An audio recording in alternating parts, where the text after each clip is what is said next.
हमारे गणतंत्र के 75 वर्ष पूरे हुए हैं।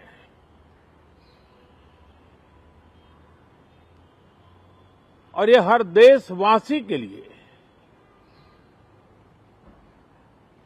सर्वाधिक गौरवपूर्ण है और विश्व के लोकतांत्रिक जगत के लिए भी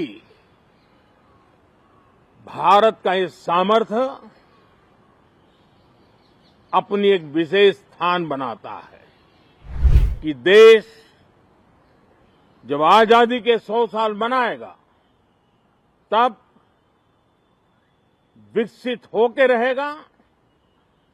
140 करोड़ देशवासी अपने सामूहिक प्रयास से इस संकल्प को परिपूर्ण करेंगे। इनोवेशन, इंक्लूजन और इन्वेस्टमेंट, ये लगातार हमारे आर्थिक गतिविधि के रोड मैप का आधार रहा है। नारी शक्ति के गौरव को पुनः प्रस्थापित करना, पंथ संप्रदाय के भेद से मुक्त होकर के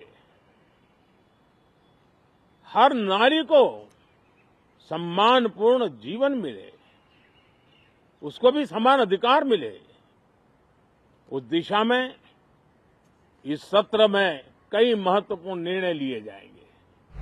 आज बजट सत्र के प्रारंभ में मैं समृद्धि की देवी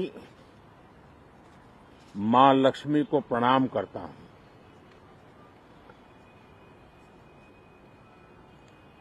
और ऐसे अवसर पर सदियों से हमारे यहां मां लक्ष्मी का पुण्य स्मरण किया जाता है।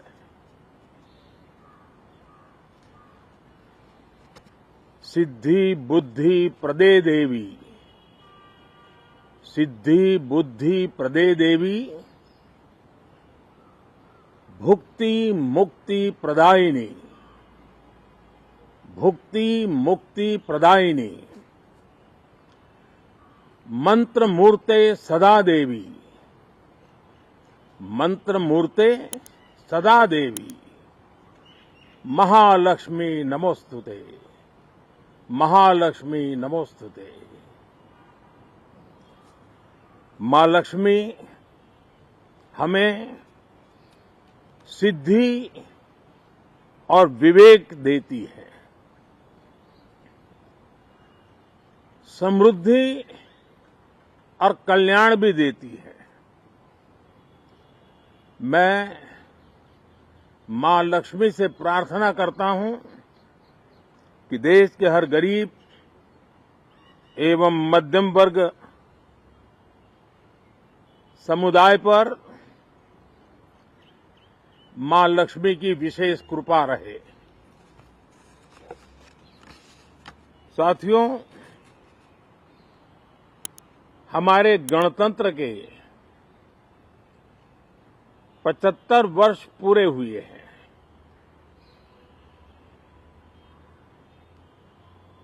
और ये हर देशवासी के लिए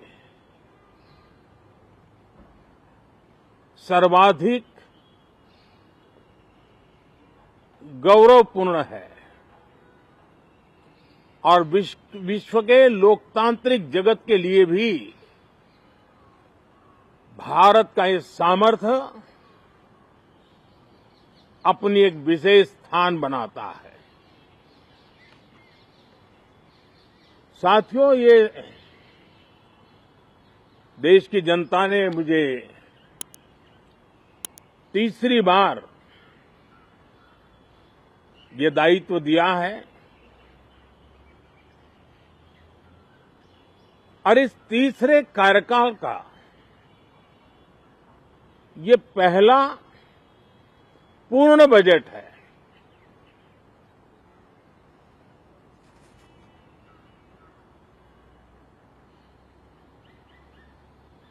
और मैं विश्वास से कह सकता हूं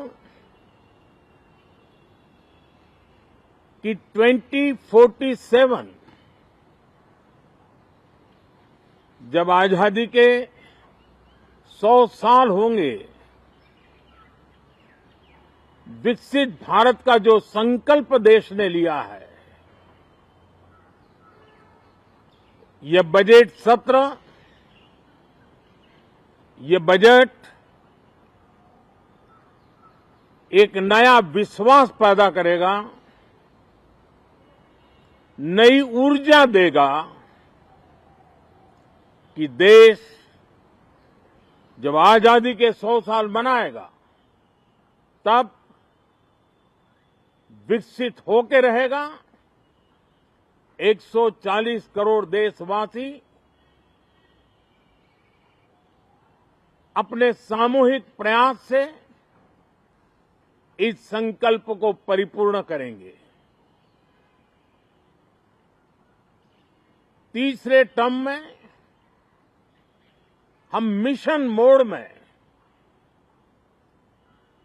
देश को सर्वांगीण विकास की दिशा में, चाहे वो भौगोलिक रूप से हो, सामाजिक रूप से हो या आर्थिक भिन्न भिन्न स्तर के संदर्भ में हो,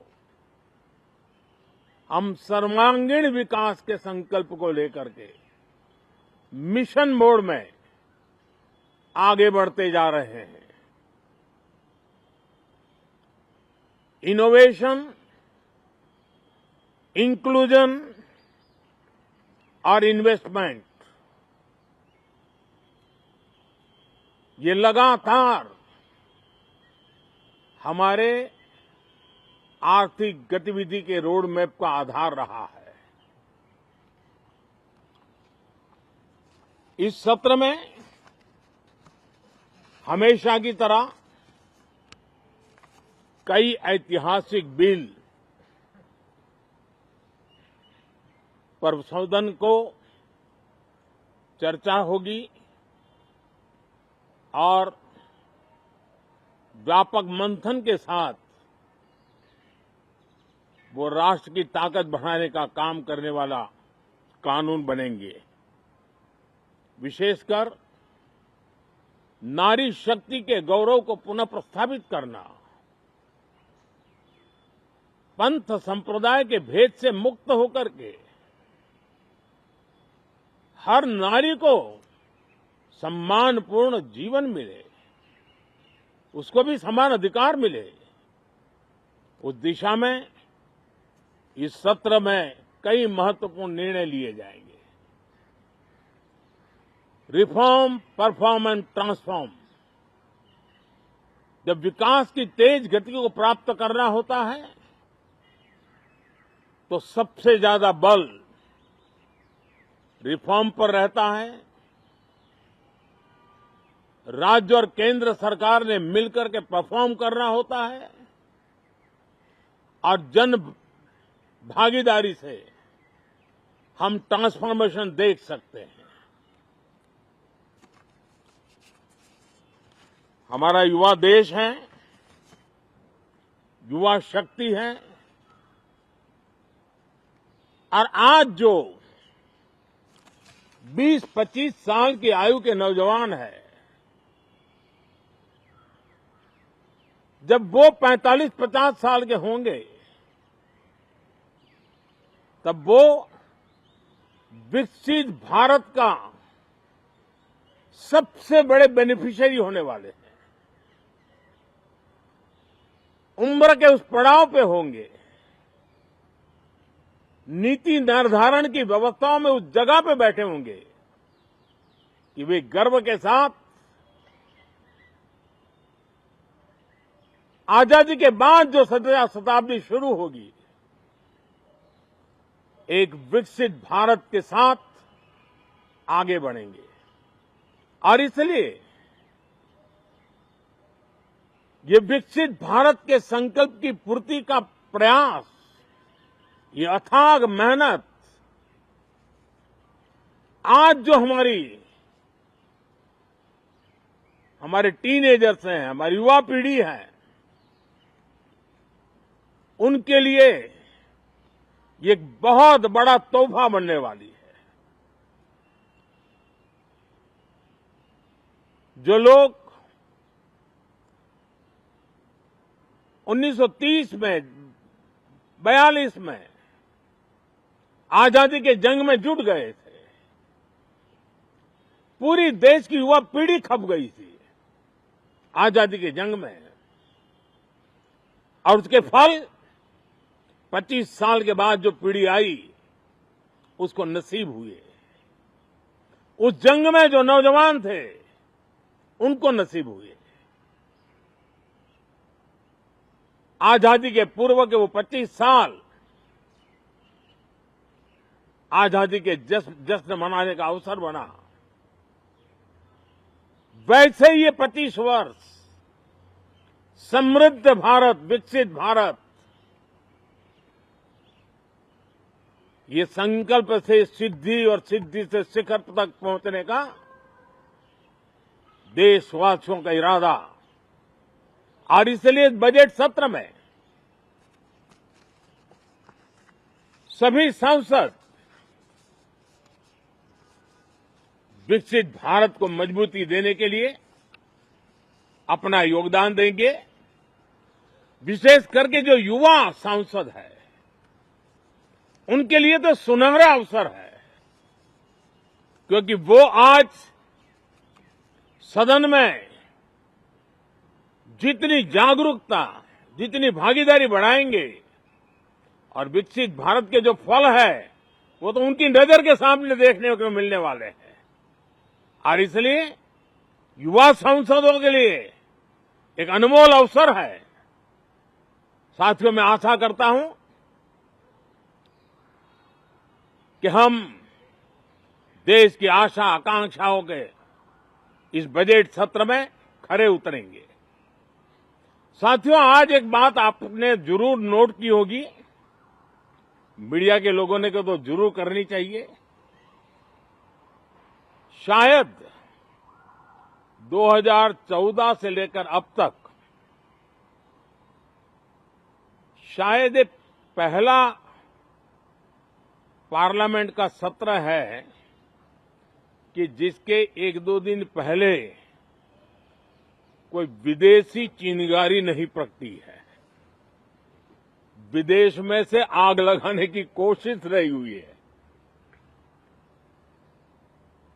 10 साल से 14 से देख रहा हूं, हर सत्र के पहले शरारत करने के लिए लोग तैयार बैठते थे, और यहां उसको हवा देने वालों की कोई कमी नहीं है। ये पहला सत्र मैं पिछले 10 साल के बाद देख रहा हूं कि जिसमें किसी भी विदेशी कोने से कोई चिंगारी नहीं हुई। साथियों, बहुत बहुत धन्यवाद। अगर आप ताज़ा खबरों के साथ हमेशा जुड़े रहना चाहते हैं तो अभी हमारे YouTube चैनल पंजाब केसरी दिल्ली को सब्सक्राइब करें। साथ ही Facebook और Instagram पर भी हमें फॉलो करना ना भूलें। आपका समर्थन ही हमारी ताकत है। धन्यवाद।